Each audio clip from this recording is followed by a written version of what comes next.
Estamos de volta com o último bloco do Conexões de hoje, que traz um debate especial sobre a educação, a criação do Plano Nacional de Educação e também a participação popular dentro deste processo. Para falar sobre esse assunto, a gente está conversando aqui desde o primeiro bloco com o professor Heleno Araújo, que é diretor da Confederação Nacional dos Trabalhadores em Educação, também com a professora Miriam Fábia, que é diretora da Faculdade de Educação da UFG, e com o professor Ângelo Ricardo de Souza, que é da Universidade Federal do Paraná. Para a gente finalizar esse nosso debate de hoje, gostaria que vocês falassem quais são as metas, qual é a perspectiva da criação desse novo Plano Nacional de Educação. Vocês afirmaram durante todos os blocos que ele não foi cumprido plenamente, principalmente por falta dos recursos. Como é que vocês veem agora? Essas metas vão conseguir avançar? A educação brasileira vai conseguir ter uma real qualidade com esse próximo Plano Nacional de Educação? O ministro Fernando Haddad, que iniciou o processo de elaboração do plano, trouxe para o Fórum Nacional da Educação a perspectiva de ter um plano com poucas metas. Então ele pensou e trouxe essa ideia de ter um plano com poucas metas, apresentou 20 metas para esse plano, embora que as estratégias se desdobrem em 170, mas falava que o objetivo era massificar essas metas para a população brasileira, que foi uma ideia interessante, assim, a possibilidade de você colocar numa padaria, no lanchonete, as metas do Plano Nacional da Educação para os próximos 10 anos. Então com 20 você faz um processo de divulgação ampla para poder alcançar esses objetivos. Então, metas essas das 20, que 14 está relacionada com acesso, a permanência e a qualidade da educação, 4 com a valorização dos profissionais da educação, uma sobre gestão democrática e outra sobre financiamento. E as duas últimas, gestão democrática e financiamento, chegaram de forma muito tímida no Congresso Nacional, por isso muitas emendas que receberam tentando garantir essa efetiva participação. Então, na Câmara já conseguiu manter as 20 metas, no Senado está mantendo ainda esse processo. Então, acredito que se a gente conseguir colocar o conteúdo de forma mais enfática e ter os recursos, essa última comissão que passou no Senado, infelizmente, retirou os prazos estabelecidos, por exemplo, para que cada estado e cada município defina a sua lei de gestão democrática, que está lá na Constituição desde 88, mas não faz esse trabalho. Então, está lá colocado como reforço nesse processo. Então, o prazo foi retirado, tinha um prazo de 2 anos que foi retirado. Isso é ruim, porque você deixa solto para poder ter as políticas que amarram esse processo. Então, esperamos ainda na Comissão de Educação do Senado avançar. Se não avançar, vamos ficar com o projeto que foi aprovado na Câmara, que tem também seu problema na meta 4, de atendimento à educação especial. Mas vamos ficar com o da Câmara, que é um prejuízo menor, e na perspectiva de fazer com que aconteça de fato, porque dos 2 pontos que foi analisado no PNE passado, não só a aplicação, não só o financiamento, mas também o fato de não ter o desdobramento, se não ter os planos estaduais de educação e os planos municipais de educação. Porque também essa lei colocava um prazo que foi retirado, então a gente vai ter que voltar com esse prazo. Porque se não existir o plano municipal de educação estadual, o nacional não vai acontecer. Então isso é importante a gente massificar, divulgar, para que de fato a gente mude o cenário da educação no país nos próximos anos. Então eu acho que tem uma coisa importante nisso, que um plano dessa dimensão, o Plano Nacional de Educação, ele é uma peça técnica de planejamento para o país? Mas ele, antes de tudo, é uma peça política, no sentido de que ele articula diretrizes, concepções, diretrizes, grandes estratégias que precisarão se desdobrar em planos estaduais e municipais para garantir operacionalidade, para que de fato ele se execute. Nesse sentido, acho que nós ainda temos um longo caminho, seja dialogando com senadores, seja dialogando com deputados no regresso à Câmara, seja depois dialogando com secretários de educação dos municípios, dos estados, com prefeitos, deputados e vereadores, onde nas tramitações dos planos estaduais e municipais, para garantir que pelo menos aqueles grandes consensos que construímos ao longo da CONAI de 2010 e agora da CONAI de 2014 estejam efetivados. Queria destacar este ponto, essa única meta, que para mim é a pior meta do plano, a meta 19 de gestão democrática, pior no sentido que o texto é muito ruim. O texto não consegue materializar, traduzir os avanços, as experiências que escolas, que municípios, que estados já fizeram nessa temática. E é muito tecnicista a meta, mas do jeito que foi possível, saiu da Câmara com um texto um pouco melhorado em relação ao que tinha chegado para o debate dos deputados. Agora chega ao Senado, retroage para um texto ainda pior, quiçá até do que o original.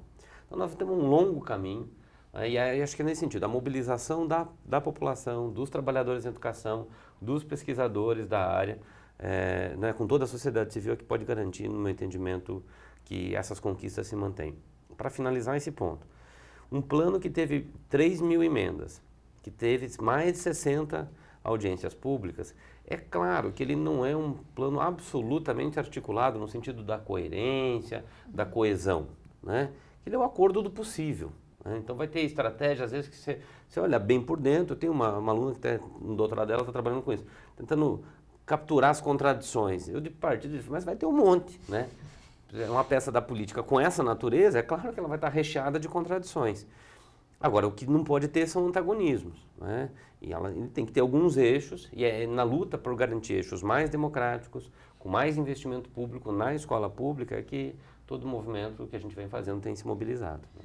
Eu acho que é uma coisa interessante, você pergunta assim, daqui 10 anos, como é que ficaria caso a gente tivesse, né, todas essas questões aprovadas aí? Eu penso que o estabelecimento dos prazos, né, para que a gente possa ir acompanhando o desdobramento, né, desse plano, a sua materialização, é fundamental no Brasil. Historicamente, a gente tem muita dificuldade em cumprir as metas propostas. E normalmente, às vezes, elas são metas muito ampliadas e a gente passa o período de 10 anos e a gente diz assim, mas não cumpriu. Não tem uma meta intermediária, um prazo intermediário aqui para que a gente possa dizer, peraí, em 5 anos nós não avançamos nenhum aspecto, por exemplo, na universalização do ensino médio, que é um grande desafio, na oferta da educação infantil, que é um grande desafio também, ou mesmo no ensino superior. Então, essa questão dos prazos, historicamente, a gente precisa garantir, até porque nós não temos grandes tradições nesse sentido de ir fazendo essas avaliações a mais curto prazo, que nos permita fazer, por exemplo, uma correção de rota, para alcançar aquilo que é a proposta. Então, se a gente não fizer com muito cuidado esse movimento, né, de estabelecer os prazos, de ir fazendo a cobrança para que se cumpra de fato aquilo que se planejou, nós vamos correr o risco de chegar 10 anos depois com a mesma avaliação que nós temos do plano de 2001. Ou seja, uma única meta a gente conseguiu bater e passar um pouco mais. Isso é fundamental, porque ela impacta de fato aquilo que a gente projeta para 10 anos da educação nacional.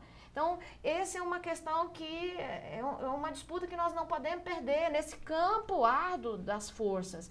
Assim como eu acho que tem uma questão que também é muito cara e que a gente vai ter que ver como intervir, que é a questão do recurso público para a educação pública.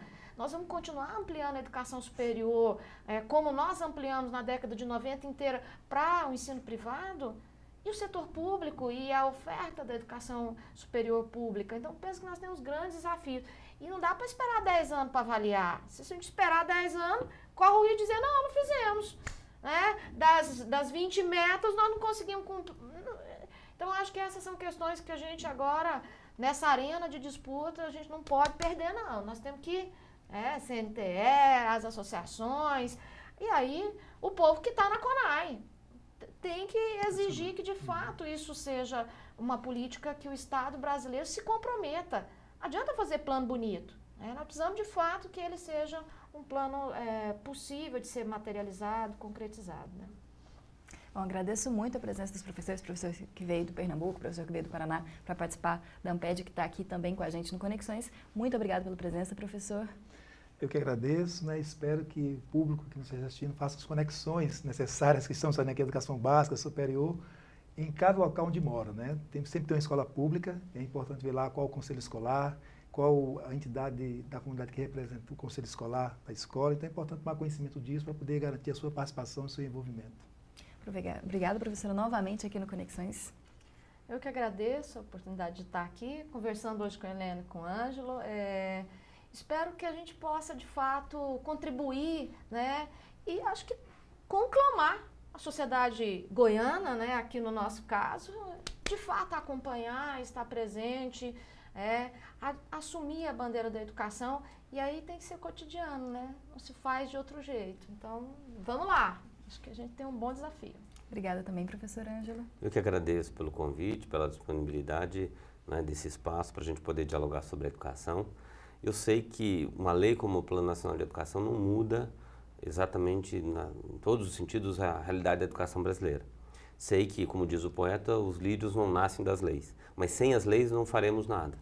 Portanto, uma lei mais democrática, mais aberta, que garanta mais a a incorporação das aspirações da população, dos desejos e das necessidades da população em termos educacionais é adequada, é a mais adequada. Acho que a nossa luta da CNTE, da ANPED, das entidades, tem sido muito nessa direção, né? Então, muito obrigado pelo espaço. E o Conexões de hoje chega ao fim. Este programa é produzido em parceria com o Laboratório de Produções Audiovisuais Integradas da Faculdade de Informação e Comunicação da UFG e também com a Assessoria de Comunicação da Universidade Federal de Goiás. Mas você também pode ser um parceiro do Conexões. É só mandar sugestões de pauta, perguntas, críticas ou até mesmo matérias prontas para o e-mail do programa ou então para as redes sociais.